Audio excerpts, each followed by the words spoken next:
Hey y'all, so I wanted to do this video as we kind of head into the hot summer months. You know, when it gets hot outside, especially for my oilier skin girls, makeup tends to want to slip and slide. So I just wanted to share my summer routine to prevent that. I wanted to really focus on the foundation aspect, so I did go ahead and do my eyes and my brows. So let's go ahead and jump into the video. All the details will be listed down below. So I wanted to bring you guys in really close so you could see exactly what it was that I'm doing. I am going to go into as much detail as possible, like I said, just so you guys can see what I'm doing, why I do it, things like that. Of course, if you have any questions, leave those down below. There's nothing on my face except moisturizer and sunscreen. Let me say a quick tidbit like I always do about skin. Your foundation is never going to be flawless unless you start off with a good foundation, which is your skin. Make sure that you're following a skin routine that is best for you. I'm gonna do an updated skin routine video pretty soon, but again, follow a skin routine that's best for your skin. If I have normal or oily skin and you have dry skin, you may want to adjust accordingly instead of following my routine verbatim. I am combination oily. I'm normal in the rest of my face except for in the T-zone. I am a bit on the oilier side. So what I suggest starting off with is a mattifying primer. My two favorites are the Becca Ever Matte Poreless Priming Perfector and the Makeup Forever Step 1 Skin Equalizer in the mattifying formula. I'm sure you've seen these both. They're pretty popular and I guess vets in the makeup community at this point. So I don't really have a preference between the two. I tend to go back and forth, but today I'm going to use the Becca. And I try to use the least amount of product as possible, just because you don't want to add unnecessary layers to your skin. I'm going to put that in the center of my face, and then I'm a bit porous for the rest of my face, so then I'm going to go in with a primer that's fit for those needs. So I would recommend, I can't find, there's my other one. So the Ordinary High-Adherence Silicone Primer or the Tarte Clean Slate Timeless Smoothing Primer. Now I'm not a huge fan of this one just because I feel like it is a bit overpriced. It does work, but I feel, and that's what I'm using now, it does work, but I feel like there are cheaper, more affordable primers that do just as good of a job. So, but yeah, I am gonna use that today, and I'm just gonna put that on the exterior of my face just because, again, that is where I'm most porous, and I don't want to go on top of my mattifying primer. So you can already see a good bit of difference. So on top of that, and like I said, this is for the summertime, so I am going to be pretty minimal when it comes to the products that provide coverage, like my powders and my foundation. So next I am going to go in with my Skindinavia Makeup Primer Spray. This is a silicone-based spray.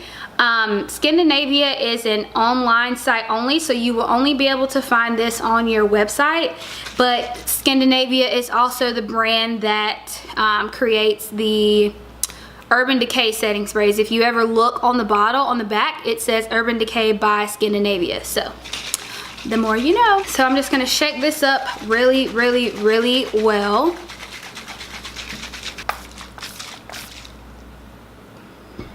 Gonna allow that to dry down just a little bit, and on top of that I'm gonna go in with a translucent setting powder. This is the Mercier translucent medium deep. I also have the regular Mercier, just the, I guess, the original translucent. This is more of fit for the darker skin ladies, and this is gonna be for more of the fairer skin ladies. I prefer this one just because it's, I wouldn't necessarily say it's translucent because it does give me a little bit of coverage, but it does not give you flashback. This is the only, I guess, lighter translucent powder that I've ever used that does not give me flashbacks. So if you're looking for a powder that's on the fairer side, even for the darker ladies, I would recommend that one, like I said, because it's the only one that hasn't given me flashbacks. So I'm going to take some of this in my top in a fluffier type brush. This is the Sephora 55 Pro Airbrush brush.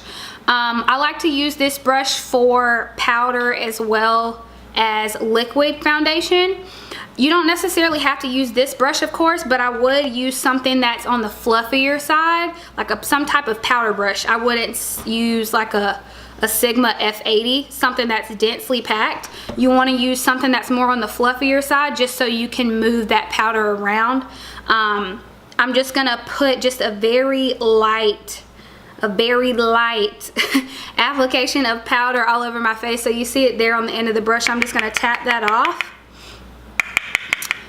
dab it onto my face, and then swirl that around. What this is gonna do, it's gonna, like I said, it's gonna give me just a little bit of coverage, but it's also gonna give my liquid foundation and my other liquid or cream products, if you use those, it's gonna give that something to stick to. So I'm gonna put that all over. And if you are, if you're on the oilier side, and you can use, you know, powder that has full pigment in it, like if you have like MAC, the studio powder or things like that, you can definitely use those, but I would recommend something that's not a mineralized powder. Those tend to have oils in them. So I put that all over my face. So it, like I said, it gives me a little bit of coverage, not a ton, but just enough so that now I can go in and apply my foundation. Usually in the summer, I'm going for a full face, but I don't want my face to look super cakey because that tends to not agree with, you know, the hotter climates when you're sweating, you're out in the sun and all that kind of stuff. So I go with something on the lighter side, something that I can build. My favorite here lately has been the NARS Sheer Glow Foundation. This is in the shade Macao, M-A-C-A-O. And I have gotten my skin under control, kind of feeling myself a little bit, you know. But I have less acne scars than I used to, so I don't really need a ton of coverage. I do still need some coverage, but not as much as I used to. So now, because like I said, I want this to be super light because, you know, it's during the summer, it's hotter now. So I'm only gonna apply this in the areas that I need it versus all over my face. So I have just a little bit of discoloration over here on my cheeks, a little bit on this side as well, closer to my temple here, and then a bit of a scar right here on my forehead. So I'm just gonna put some on my finger and apply that to those areas only. Usually I would put it, you know, all over my face, but it's gonna give me just enough coverage. And like I said, if you do want a full face, if you do want to put this all over, it will definitely give you the same effect. Just make sure that you are using a foundation that is buildable. Like if you're gonna go in with some of the foundations that are better for the drier skin types, make sure that you're using something that's buildable, because sometimes those can be a little hard to build. For example, the Beauty Bakery foundation, I would not recommend using that one just because that one can be a bit hard to build. I want more of a medium coverage, so I'm going to blend this with a beauty blender, sponge, whatever you want to call it. But if you want something that's on the higher coverage side, I would recommend using some type of dense brush, a flat top brush, anything that's not going to be a loosely packed brush like a duo fiber brush or a sponge, because that's going to shear out your coverage. So I'm just going to go in and blend that out. Now I'm going to start in the area where I applied the foundation, but then I'm going to spread that out all over the rest of my face just to make sure that it's even.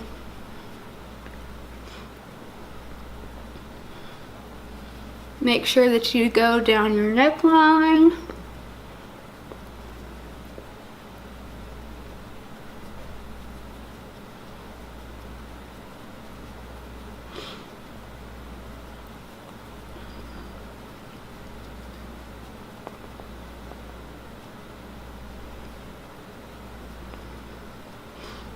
And like I said, you can apply your foundation all over your face. It will still give you the same effect.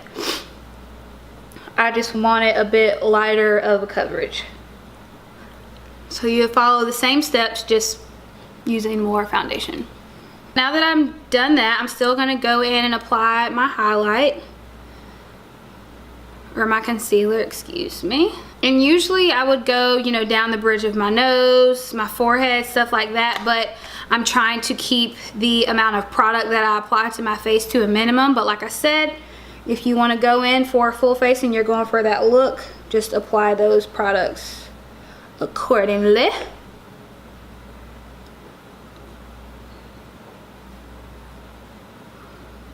So then I'm just gonna blend that out with the rest of my foundation.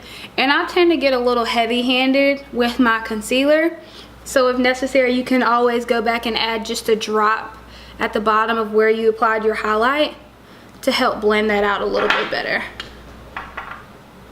So I'm just gonna put a little there and then go back in and blend that together, just so it's seamless.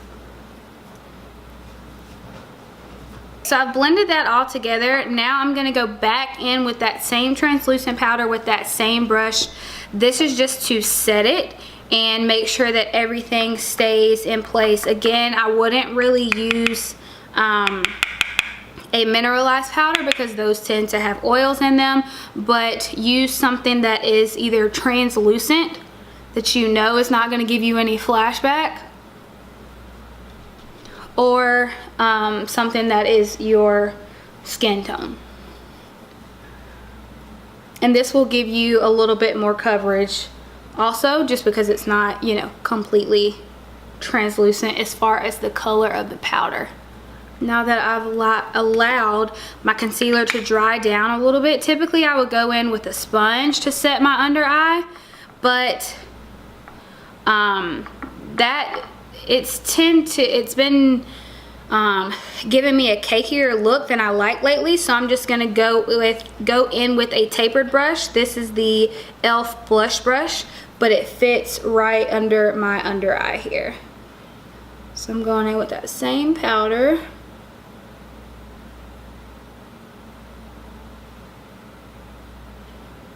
I'm going to apply my blush, bronzer, and highlight, and I'll be right back. Alright, so I finished the rest of my face.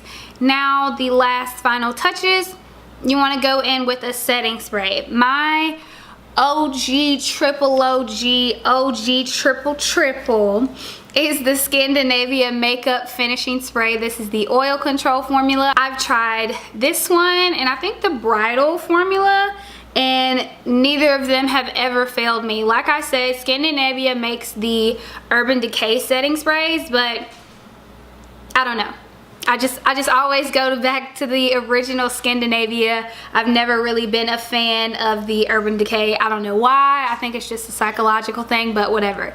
And then another one that could potentially become a OG, maybe not triple OG, maybe a double OG, is the Glamglow Glowsetter makeup setting spray. Now when I tried this out, I think I just fell for it because the bottle was pretty. It has a very nice mist, it smells good, but this stuff is expensive, but at the same time it lasts for a while. One thing that I really like about this is the mist. It's very fine, but it works, it does the job. And let me compare these two. So that's that one. So this is a finer mist than this one, but like I said, this is Old Faithful, but today I'm going to be using the Glamglow. So I'm just gonna apply that all over my face. And this one, the mist is so fine, you don't have to worry about it making your face feel wet, if that makes sense. So one setting spray that a lot of people love that I just cannot seem to get down with is the Smashbox Photo Finish Primer Water. I do like this as a spray, but I would say as more of a refresher, or I tend to use it with my eyeshadows to make the pigments pop. I'll spray on like my eyeshadows or my highlighters and things like that. But when it comes to a setting spray, I'm honestly not a huge fan of these, or a huge fan of this product. I would suggest either the Skindinavia, this one, and of course the Urban Decay, because it's created by Skindinavia. So I'm just gonna go in with this. It feels good and it smells good. So yeah, but that is it. It's honestly, it seems like a couple of steps, I guess, because I went into so much detail, but I find that it's been working for me for the last month or two. It's really fast. It doesn't take me a ton of time. It's really cut down on the amount of get ready time for me. And here lately, I've just been trying to find the fastest way to do everything, because I know I'm not gonna have as much time here in the next couple of months. So if you have questions, of course, like I said, leave those down below. If you have any other tips or tricks as we go into the summer, feel free to share those as well, okay? Share the wealth. There's more than enough of it to go around. That's gonna do it for this video. I hope you guys have enjoyed it. Be sure to give it a thumbs up if you did. Make sure you subscribe and tell a friend, and I'll see you guys in the next one. Bye. Hey. What? Bruh, these smoke detectors be trying me.